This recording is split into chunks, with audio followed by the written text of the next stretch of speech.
Price the lord. ಇಂದಿನ ವಾಚನದ ಧ್ಯಾನಕ್ಕೆ ತಮಗೆಲ್ಲರಿಗೂ ಸ್ವಾಗತ.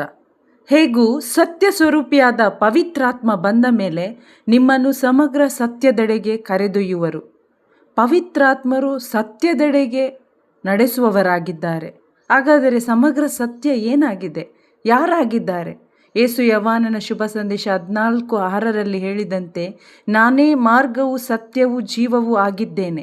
ಹಾಗಾದರೆ ಪವಿತ್ರಾತ್ಮರು ಸಮಗ್ರ ಸತ್ಯವಾದ ಪ್ರಭು ಯೇಸುವಿನ ಕಡೆಗೆ ನಮ್ಮನ್ನು ಕರೆದೊಯ್ಯುವವರಾಗಿದ್ದಾರೆ. ಸತ್ಯವೆಂಬುದು ಏನೋ ಒಂದು ಉಪಯೋಗಕ್ಕೆ ಬರುವ ಸಂಗತಿ, ಅಭಿಪ್ರಾಯ, ಒಪಿನಿಯನ್, ಭಾವನೆ ಅಲ್ಲ. ಬದಲಾಗಿ ಪ್ರಭು ಯೇಸು ಕ್ರಿಸ್ತರಾಗಿದ್ದಾರೆ. ದೇವರ ಕ್ಯಾರೆಕ್ಟರ್, ನೇಚರ್ ಸತ್ಯವಾಗಿದೆ. ಪ್ರೀತಿ ನೀತಿಯಾಗಿದೆ. ದೇವರನ್ನು ಪ್ರಕಟಪಡಿಸುವಂಥದ್ದಾಗಿದೆ. ಮನುಷ್ಯನನ್ನು ಜೀವ ಮತ್ತು ಸ್ವಾತಂತ್ರ್ಯದಲ್ಲಿ ನಡೆಸುವಂಥದ್ದು ಸತ್ಯವಾಗಿದೆ. ಅದಲು ಬದಲಾಗದ ವಾಕ್ಯವೇ ಸತ್ಯವಾಗಿದೆ. ಯೇಸು ತಮ್ಮ ಶಿಷ್ಯರಿಗೆ ಹೇಳ್ತಾರೆ, ನಾನು ಹೇಳಬೇಕಾದುದು ಎಷ್ಟೋ ಇದೆ, ಸದ್ಯಕ್ಕೆ ಅವು ನಿಮಗೆ ಹೊರಲಾಗದ ಹೊರೆಯಾಗಬಾರ್ದು.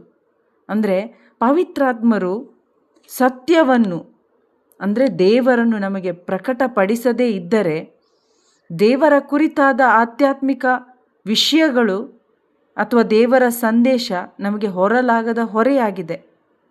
ಆದರೆ ದೇವರು ನಮ್ಮನ್ನು ಹಾಗೆಯೇ ಬಿಟ್ಟಿಲ್ಲ, ಹೊರೆಯಾಗಿ ಇರಲು ಬಿಟ್ಟಿಲ್ಲ. ಬದಲಾಗಿ ದೇವರು ತಮ್ಮ ಅಪಾರ ಕರುಣೆ ಮತ್ತು ನಮ್ಮ ಮೇಲಿನ ಅತಿಯಾದ ಪ್ರೀತಿಯಿಂದಾಗಿ ಯೇಸು ಕ್ರಿಸ್ತರಲ್ಲಿ ವಿಶ್ವಾಸ ಇಟ್ಟವರಿಗೆ ಪ್ರದಾನ ಮಾಡಿರುವ ಆ ಪವಿತ್ರಾತ್ಮರು ವರದಾನವಾಗಿ ಕೊಟ್ಟಿದ್ದಾರೆ. ತಮ್ಮನ್ನು, ಅಂದರೆ ದೇವರನ್ನು ಹುಡುಕುವ ಎಲ್ಲರಿಗೂ ತಮ್ಮನ್ನೇ ದೇವರು ಸಾಕ್ಷಾತ್ಕರಿಸಿ ಕೊಡುತ್ತಾರೆ.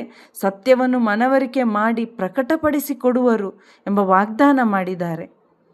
ನಾವು ನೋಡ್ತೇವೆ ಇಂದಿನ ಮೊದಲ ವಾಚನದಲ್ಲಿ ಅಥೆನ್ಸಿನ ಜನರು ಸತ್ಯವನ್ನು ಅಜ್ಞಾತ ದೇವರಲ್ಲಿ ಮತ್ತು ತತ್ವಶಾಸ್ತ್ರದಲ್ಲಿ ಹುಡುಕಿದ್ರು.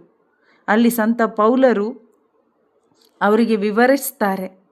ಆ ಜನರು ಅಥವಾ ಮೂಲತಃ ಎಲ್ಲ ಮನುಷ್ಯರು ಜೀವನದ ಉದ್ದೇಶಕ್ಕಾಗಿ ದೇವರನ್ನು ಧರ್ಮದಲ್ಲಿ, ಮೂರ್ತಿಯಲ್ಲಿ, ಇನ್ನಿತರೆ ಸಂಗತಿಗಳಲ್ಲಿ ಹುಡುಕ್ತಾರೆ. ಇವತ್ತು ಜನರು ಹೃದಯದಲ್ಲಿ ಮೂರ್ತಿಗಳನ್ನಿಟ್ಟು ಹಣ, ಹೆಸರು ಗಳಿಕೆ, ಆಸ್ತಿ, ಅಂತಸ್ತು, ಈ ರೀತಿಯಲ್ಲೆಲ್ಲ ಬೇರೆ ಬೇರೆ ಸ್ಥಳಗಳಲ್ಲಿರ್ಬೋದು, ಸಂಗತಿಗಳಲ್ಲಿ ದೇವರನ್ನು ಹುಡುಕ್ತಾರೆ. ನಿಜ ಏನಾಗಿದೆ ಎಂಬುದನ್ನು ಹುಡುಕ್ತಾರೆ. ಆತ್ಮಿಕ ಅಂಧತ್ವ ಇರೋದ್ರಿಂದ ಸುಳ್ಳಾದ ವಿಷಯಗಳನ್ನೇ ಸತ್ಯವೆಂದು ನಂಬಿ ಮೂರ್ಖತನದಲ್ಲಿ ಜೀವಿಸುತ್ತಾರೆ. ಆದರೆ ಯೇಸು ಕುರಿತಾದ ಶುಭ ಸಂದೇಶ ನಮಗೆ ಸಿಗುವಾಗ ಅದು ಜೀವೋದ್ಧಾರ ತರುವ ದೇವರ ಶಕ್ತಿಯಾಗಿದೆ. ಸತ್ಯವನ್ನು ನಮಗೆ ಪ್ರಕಟಪಡಿಸುತ್ತೆ. ದೇವರು ಆತ್ಮಸ್ವರೂಪಿ. ಅವರು ಮನುಷ್ಯ ತನ್ನ ಕರಕುಶಲತೆಯಿಂದ ರೂಪಿಸಿದ ಚಿನ್ನ, ಬೆಳ್ಳಿ, ಶಿಲೆಗಳ ಪ್ರತಿಮೆಗಳಲ್ಲಿ ಇಲ್ಲ. ಅವು ದೇವರಲ್ಲ. ದೇವರು ಇಹಪರಗಳ ಒಡೆಯರು, ನಮ್ಮ ಸೃಷ್ಟಿಕರ್ತರು, ನಮ್ಮ ರಕ್ಷಕರು, ನಮ್ಮ ನಿತ್ಯ ಜೀವವಾಗಿದ್ದಾರೆ.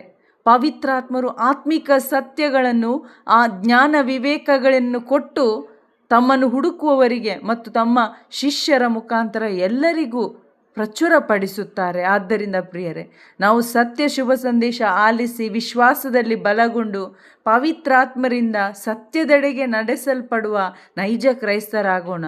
ಇನ್ನು ಲೋಕದೆಡೆಗೆ, ನರಕದೆಡೆಗೆ, ಇನ್ನೂ ಬೇರೆ ಸುಳ್ಳಿನ ವಿಷಯಗಳ ಕಡೆಗೆ ನಡೆಯುವ ಜನರಿಗೆ ಶುಭ ಸಂದೇಶವನ್ನು ಸಾರೋಣ.